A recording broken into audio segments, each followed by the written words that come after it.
안녕하세요. 나무아카데미입니다. 저희는 내신 및 모의고사 대비 다양한 국어학습 자료를 제공하고 있는 문제은행 사이트입니다. 오늘은 고1 공통국어 2 비상박 5단원의 협상을 통한 문제 해결을 함께 살펴보도록 하겠습니다.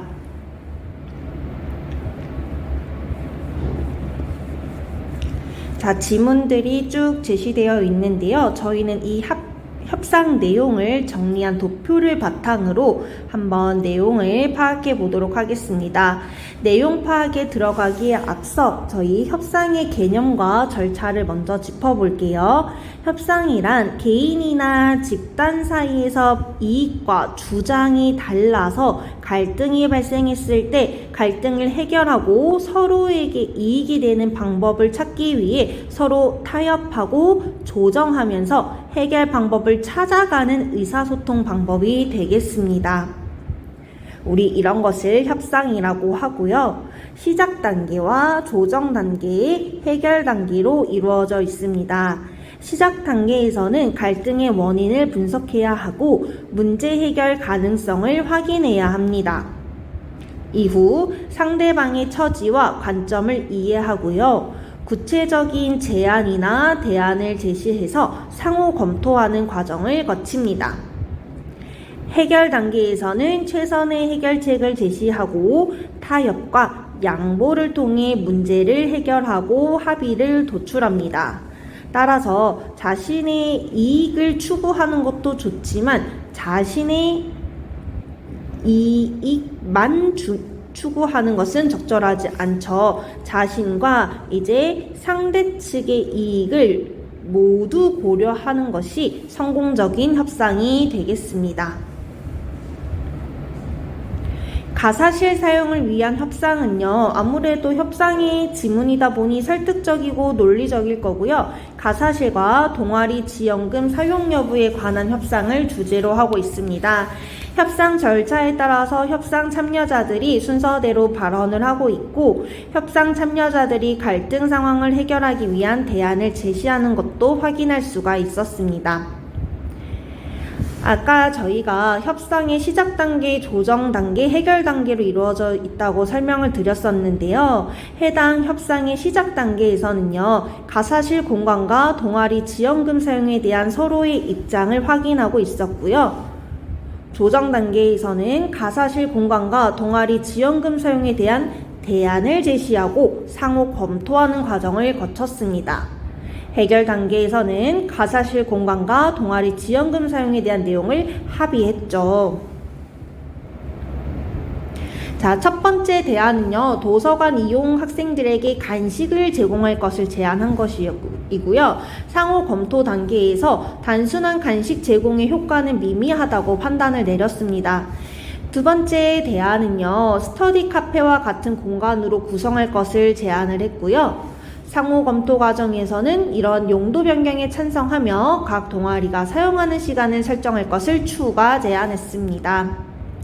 이제 세 번째 대안은요, 지원금, 아까 설명드렸던 동아리 지원금이 되겠죠. 지원금으로 오븐을 구매하고 대신에 이 사용한 오븐으로 학생들에게 간식을 제공할 것을 제안을 했고요. 이에 대한 상호 검토 과정에서는 음료 판매 수익금으로 도서를 구입하고 책카페 이용권을 도서관 이용 학생들에게 제공할 것을 제안했습니다. 네 번째 대안은 책카페 운영은 학생회와 제과제빵 동아리가 지원하여 함께 할 것임을 제안했고 대안을 긍정적으로 검토한 것을 확인할 수 있었습니다. 그렇다면 합의 내용을 한번 정리를 해보도록 할게요. 첫 번째입니다. 가사실 공간을 책카페로 만들어 도서부와 제과제빵 동아리가 사용시간을 구분하여 함께 사용하는 것으로 합의를 했고요. 동아리 지원금으로 오븐을 구입하고 제과제빵 동아리가 도서관을 이용한 학생들에게 간식을 제공하기로 합의를 했습니다. 음료 판매 수익금으로 도서를 구입하고 책카페 이용권을 도서관을 이용하는 학생들에게 제공하기로 했으며 책카페는 학생회의 지원을 통해 도서부와 제과제빵 동아리가 함께 운영하기로 합의를 했습니다. 이 합의 내용은 두 동아리의 이익을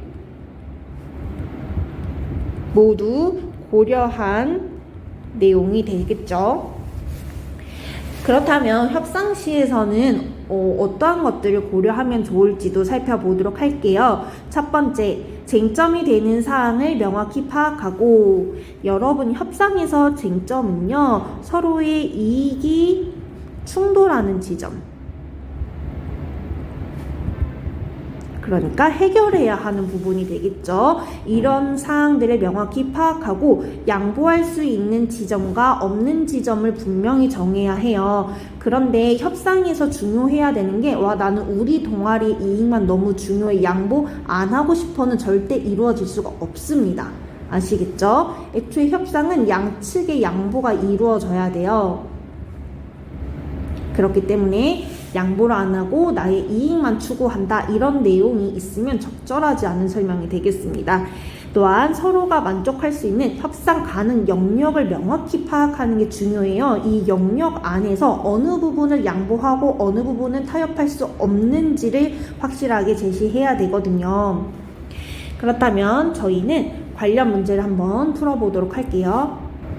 네, 저희는 기출문제를 풀어보도록 하겠습니다. 먼저 8번 문제입니다. 두 동아리가 끝까지 자기 주장만 내세웠을 때 예상되는 결과로 적절하지 않은 것을 풀어주시기 바랍니다. 학생 여러분들은 영상을 잠시 멈추시고 8번 문제를 스스로 풀어보세요.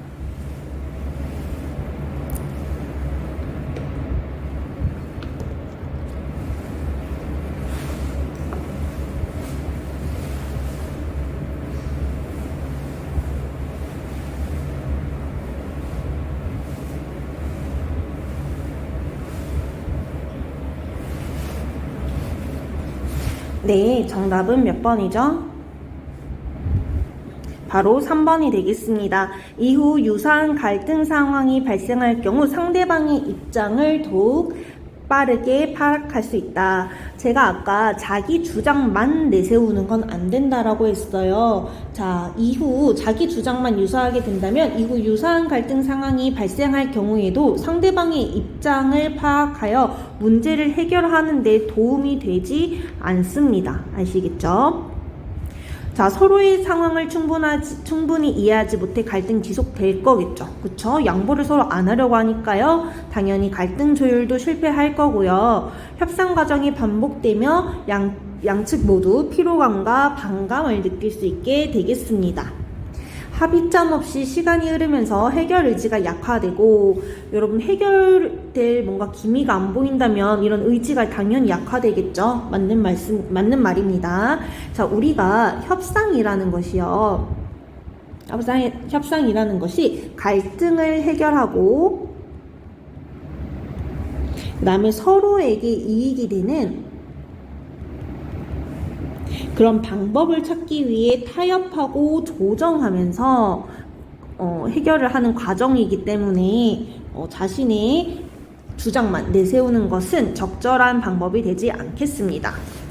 그렇다면 저희는 문제를 하나 더 풀어보도록 하겠습니다. 바로 18번 문제가 되겠습니다. 이와 같은 담화, 바로 협상을 말하는 거겠죠. 이와 같은 담화의 단계별 전략으로 적절하지 않은 것을 여러분들은 영상을 또 한번 잠시 멈추시고 풀어보시기 바랍니다.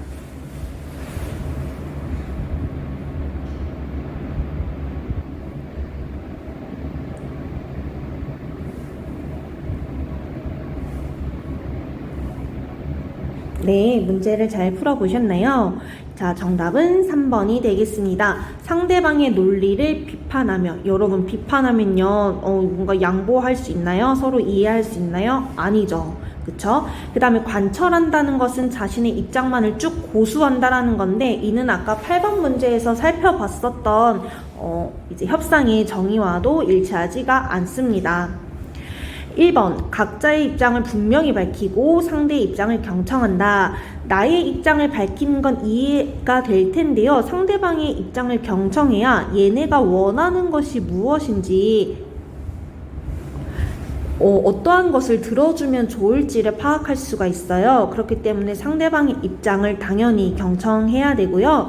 쟁점, 아까 갈등이 부딪히는 지점이라고 했었죠. 쟁점이 되는 사안을 정리하고 갈등의 원인을 분석하는 것이 바로 시작 단계에서 이루어지는 일이 되겠습니다.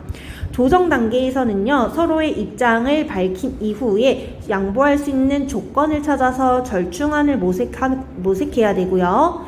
해결 단계에서는요, 공동의 이익, 양측의 이익이 반영되면서도 실행 가능한 대안이 도출되어야 할 것입니다. 바로 이 절충안을 반영한 내용이 되겠죠. 해당 단원에 대한 강의는 여기서 마무리하도록 하겠습니다. 더 많은 학습 자료는 저희 나무 아카데미를 확인해 주시기 바랍니다. 감사합니다.